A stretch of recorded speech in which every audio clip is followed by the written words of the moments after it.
जय जिजाऊ, जय शिवराय, जय भीम. मित्रांनो, मी प्रमोद शिंदे. तुम्ही मला ओळखताच. आज मी एक जो विषय घेऊन येतोय, गेल्या 15 दिवस मी जरा महाराष्ट्राच्या बाहेर होतो आणि एका कार्यक्रमांमध्ये जरा व्यस्त होतो, त्यामुळे मला तुमच्याशी संपर्क साधता नाही आला. पण मी आता परत तुमच्या समोर आलेलो आहे. विषय आहे की गृहमंत्री अमित शहांनी डॉक्टर बाबासाहेब आंबेडकरांचा जो मोठा अपमान केलेला आहे, आंबेडकरांचाच नाही तर संपूर्ण आंबेडकरांवर प्रेम करणाऱ्या संपूर्ण भारतीयांचा, भारताचं संविधान लिहिणाऱ्या डॉक्टर आंबेडकरांचा अपमान म्हणजेच भारताचा अपमान केलेला आहे. आंबेडकर आंबेडकर आंबेडकर. अहो, या डॉक्टर बाबासाहेब आंबेडकरांनी आम्हाला जगायला शिकवलं, माणूस म्हणून जगायला शिकवलं. त्यामुळे आंबेडकर आमच्या नसा नसात आहे, रक्तात आहे. त्यामुळे अमित शहा, तुम्ही जे दिलेले वक्तव्य आहे ते खरंच चुकीचंच आहे आणि तुम्ही ते माफी मागावी हे पण मी बोलणार नाही, कारण तुमची लायकीच नाही ती माफी मागायची. कारण तुम्ही तुमचं जे मनातले घाणेरडेपण आहे ते अगोदरपासून भाजपा आणि तुमच्या सगळ्या संघ परिवाराने सुरुवातीपासून आंबेडकरांच्या विरोधात दाखवलेलं आहे. हे एक आम्हाला दिसलेलं आहे. पण यात मी तुमची चुकी असं बोलणार नाही, कारण तुमची लायकीच ती आहे. तुम्ही एकदम गटारात पडलेल्या किड्याच्या समान आहात तुम्ही सगळे. पण मला ह्याच्यात सगळ्यात मोठी चुकी दिसते आहे विपक्षांची. अपक्ष, मग राहुल गांधी असू द्या, शरद पवार असू द्या, किंवा उद्धव ठाकरे असू द्या, किंवा अखिलेश यादव असू द्या, किंवा तेजस्वी यादव असू द्या, किंवा जेवढे पण विपक्ष आहेत ना, त्यांची सगळ्यात मोठी चूक आहे. कोण आहे हो? तुम्ही बोला कशी काय चुकी? हो, तुमचीच सगळ्यांची चुकी आहे, कारण याला जबाबदार तुम्ही आहात. आज अमित शहाला एवढा माज का चढलाय? का चढलाय अमित शहाला माज? कारण त्याला माहिती आहे की मी ईव्हीएमच्या जोरावर किती तुम्ही नाही भारत अख्खा विरोधात गेला तरी मीच बनणार आहे गृहमंत्री. भाजपच माझं शासन करणार आहे. माझ्या हातात ईव्हीएम आहे, माझ्या हातात निवडणूक विभाग आहे, माझ्या हातात सुप्रीम कोर्ट आहे.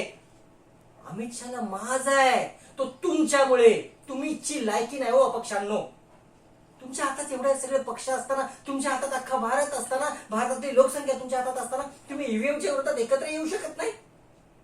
लाज वाटली पाहिजे तुम्हाला. कसली भीती हो तुम्हाला? तुमच्या नातेवाईकांनी केलेल्या भ्रष्टाचाराची भीती आहे ना तुम्हाला? तेवढंच आहे ना? तमाम भारतीयांना डॉक्टर आंबेडकरांचं एक वाक्य आहे, विकलेला पत्रकार, घाबरलेला अपक्ष आणि झोपलेली जनता जर असेल तर ह्या देशाचं भलं काही होणार नाही. आणि तेच आता झालेलं आहे. मी अपक्षांकडून पण आता अपेक्षा सोडलेली आहे सगळी. पत्रकार तर बेकार लायकीची नाही, दलाल बरे एखाद्या बाजारातले. पत्रकारांची अशी लायकी आहे आता. आणि अपक्ष तुमची पण लायकी काढू कमी आता.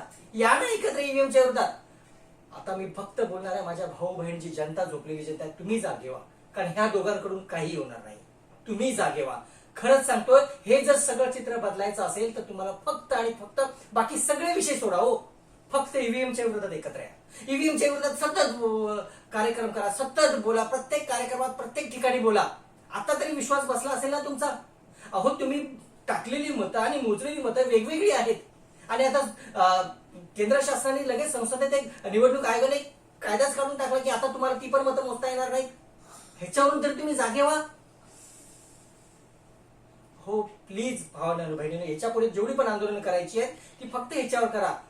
जर तुम्हाला संविधान जागृतीच्या अनेक संस्था आहेत, संघटना आहेत, तुम्हाला पण सांगतोय संविधानावर जागृती करण्याआधी संविधान संपाय चाललंय त्याची जागृती करा. आणि ती बारी फक्त ईव्हीएमच्या विरोधात एकत्र या. ईव्हीएमच्या विरोधात आंदोलन केल्याशिवाय काही पर्याय नाही आहे. तुम्ही आता फक्त आणि फक्त करो या मरो, ईव्हीएमला इथून हकललं तरच पुढचं काय बदलणार आहे. अमित शहा सारखे किडे परत अशी बडबड करणार नाही. अमित शहा काय, मग अडाणी असू द्या किंवा नरेंद्र मोदी काय असू द्या, हे सगळे आणि सगळे ईव्हीएमच्या जोरावरच आहे. हा अण्णाजी पंत महाराष्ट्रातला एवढा काय करतोय? मोजून त्यांनी सीटा घेतल्या का नाही बरोबर स्वतःसाठी 134. म्हणजे अजित पवार विरोधात गेला, एकनाथ शिंदे विरोधात गेला तरी ते एकत्रच राहणार आहे. हे अपक्ष फक्त आणि फक्त घाबरलेला आहे. त्यामुळे हे आंदोलन करत नाही. सगळ्यांना माझी विनंती आहे, झोपलेल्या भावा आणि बहिणींनो जागे व्हा आणि या एकत्र या. ईव्हीएमच्या विरोधात या, माझ्यासोबत या. ईव्हीएमच्या विरोधात जिकडे पण आंदोलन असतील, माझ्याच नाही ते जे पण आंदोलन करत असतील, मोर्चा करत असतील, लिहा, बोला, एकत्र या, रस्त्यावर या. आपल्याला बाबासाहेब आंबेडकरांचा, शिवरायांचा महाराष्ट्र वाचवायचा असेल, फुले शाहू आंबेडकरांचा महाराष्ट्र वाचवायचा असेल, भारत देश वाचवायचा असेल, महात्मा गांधींचं कार्य, भगतसिंगांचं कार्य जर वाचवायचं असेल, भारत देश वाचवायचा असेल तर तुम्ही फक्त जागे व्हा, सोबत या. एवढंच मी सांगतो. जय जिजाऊ, जय शिवराय, जय भीम.